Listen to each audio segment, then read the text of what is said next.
Hello and welcome back to Stop and Go F1 for this, our weekly news roundup video, the second one of the year. We've got a lot to get into. Today we're going to have a look at the new big rumour this week about Max Verstappen and Aston Martin. There's been details released about Franco Colapinto's Alpine contract.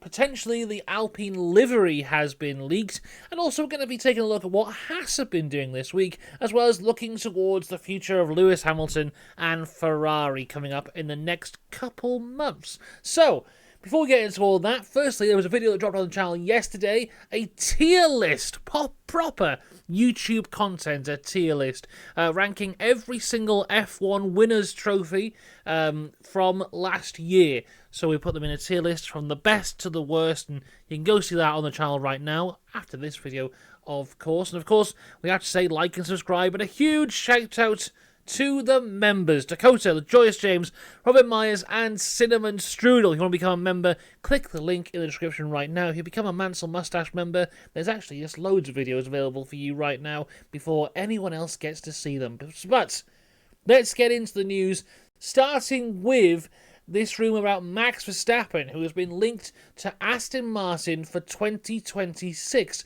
Now, this isn't a brand new rumour by any stretch of the imagination. We've been talking about this basically since the summer break, even before, when the rumours started circulating of Adrian Newey going to Aston, the rumours started circulating of Max Verstappen going to Aston, because of course, now Aston have got Adrian Newey, they've also got that Honda engine.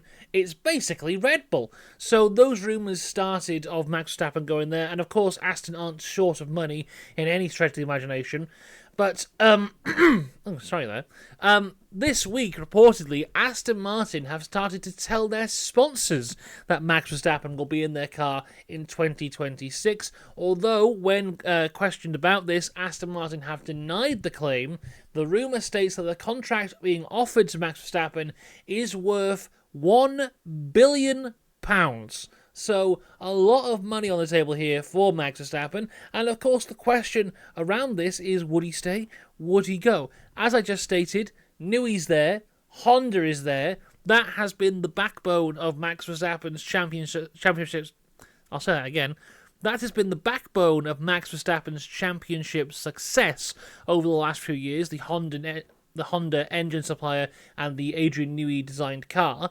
And of course, looking at 2024, despite winning the championship, despite winning many races, despite still looking very good, the Red Bull was off the pace in comparison to the likes of your McLaren, Ferrari, at some points even Mercedes. You know, they finished third in the constructors, but there was race weekends where they were the fourth fastest car. So, looking forward to 2026, of course, Max Verstappen wants to keep on being world champion. That's what he quite likes to do. And in order to do that, he has to be in the best car. Will it be the Aston in 2026? Time will tell. But if we go into 2025, and it becomes abundantly clear that Red Bull have fallen even further behind, and Max Verstappen has this offer on the table, £1 billion, to join a team which has basically unlimited money, the greatest car designer of all time, and Honda engines which have supplied you with every win you've ever had, basically, because the Red Bull powertrains are basically Honda at this point. You know, that's an enticing offer. Of course, we don't know Aston are going to be good in 26. That's just a mere guess based on what we can see. But I think that might be a risk worth taking. So this year is incredibly important for Red Bull to deliver a car that Verstappen can get behind. Because if they don't, he is going to start looking elsewhere. And of course, there was all those rumours we saw at points last year of Mercedes wanting Max Verstappen. And let's not forget, with the Mercedes team, that both Antonelli and Russell's contracts end this year. Going into next year, they haven't got any drivers signed up. So Mercedes, if they wanted to, could have a completely fresh driver lineup for 2026. I don't think they will. I think they would keep at least one of them. Which one they will keep is another question for another time.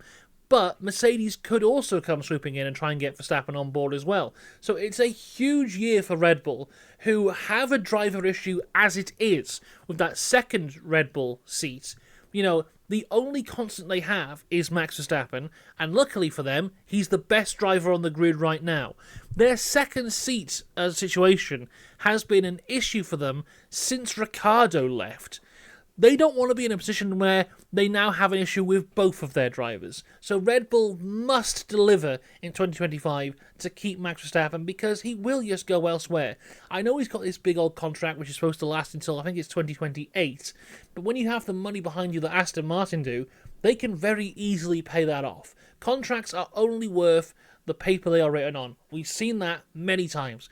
Recently, Sergio Perez, he had a contract for this year. He's not racing this year.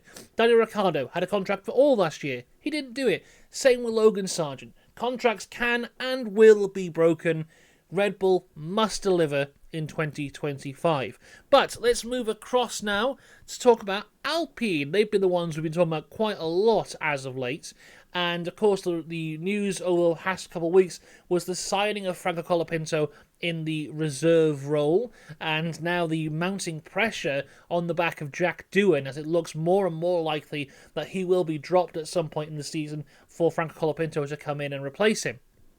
But we have got some details now on potentially what Franco Colapinto's contract actually holds, because it looks like Alpine have paid a significant fee to Williams in order to sign Franco Colapinto, rumoured to be between 10 and 20 million pounds.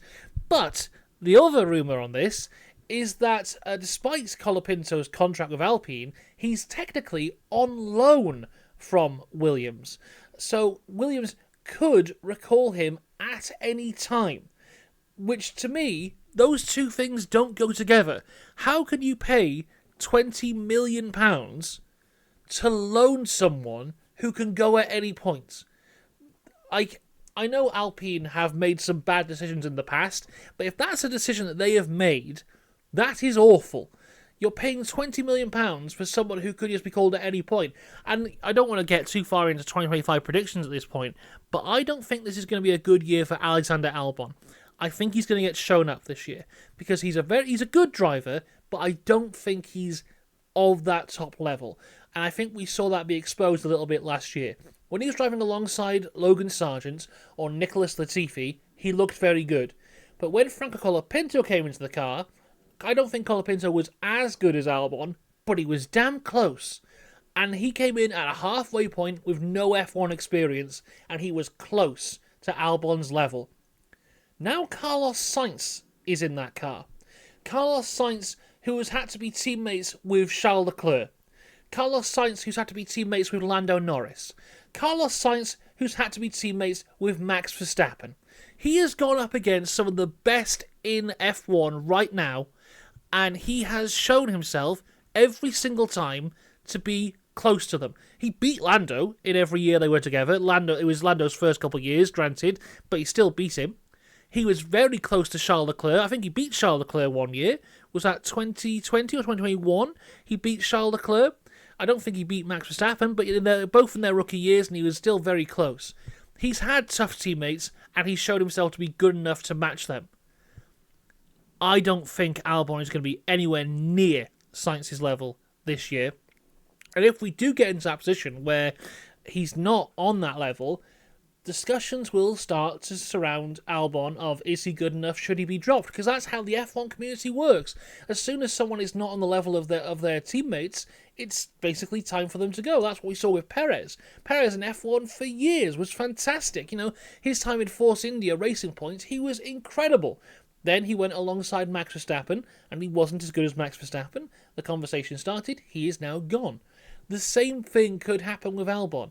And if that does happen, then Williams are going to go, oh, well, we do have that other guy who's quite good.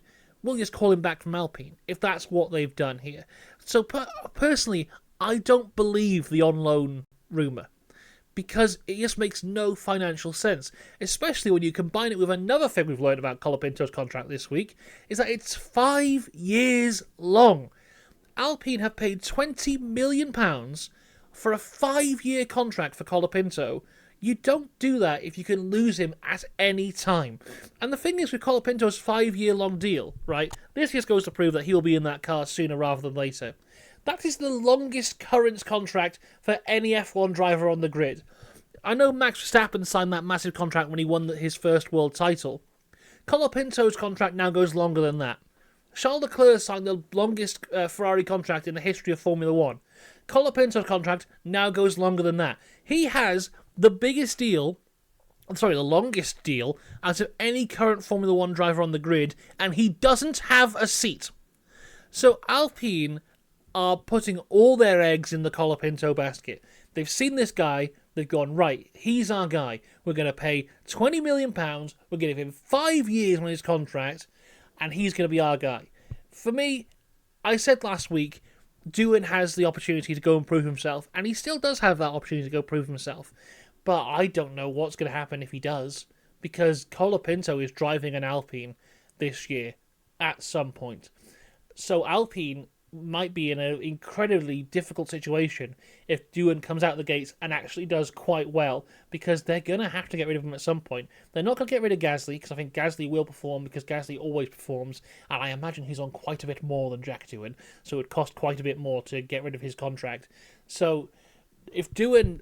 Alpine are kind of praying at this point that Doohan doesn't do well, so they don't look too brutal when they drop him, because they've put a lot behind this Colapinto deal, and they're hoping it goes through. This is one of the most interesting storylines I think we have going into the start of the year.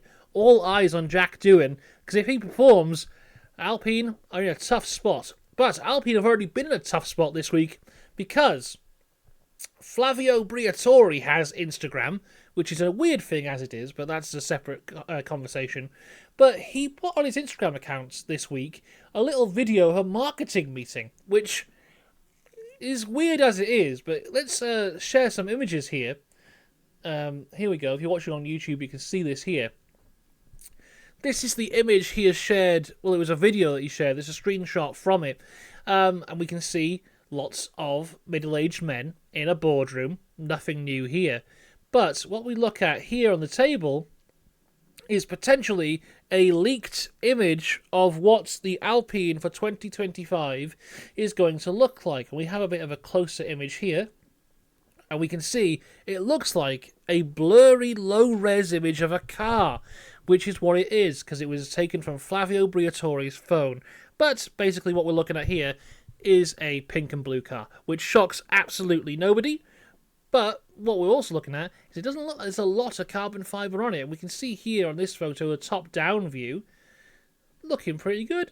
I know we'll see it better in about a month's time, but overall, that is our first look there at what the Alpine could look like in 2025. So, next up in the news, where's my script gone? Here it is. Lewis Hamilton. He's been seen making his moves towards Maranello this week. He will officially start simulator work in Ferrari on January 20th, which is Monday.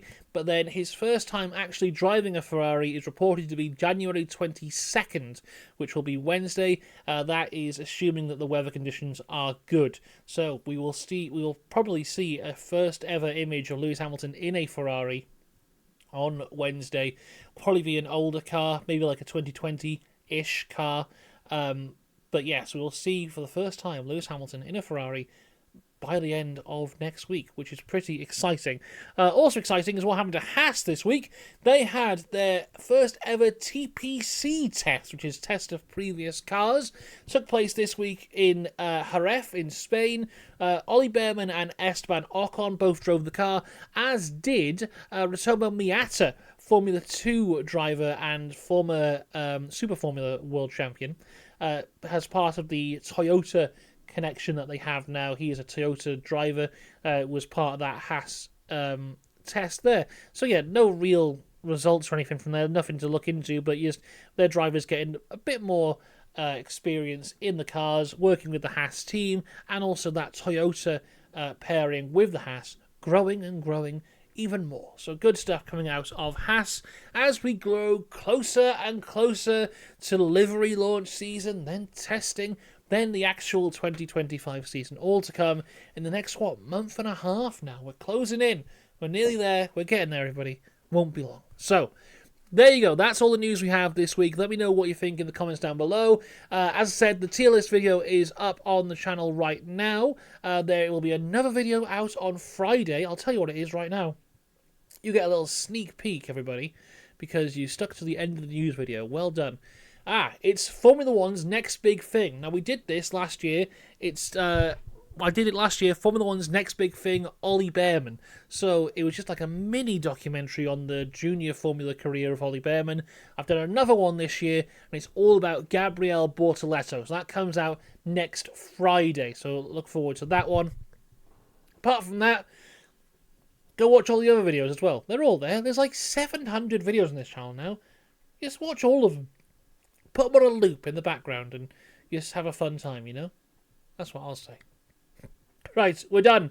Until next time, have a good one. I'll see you later. Goodbye.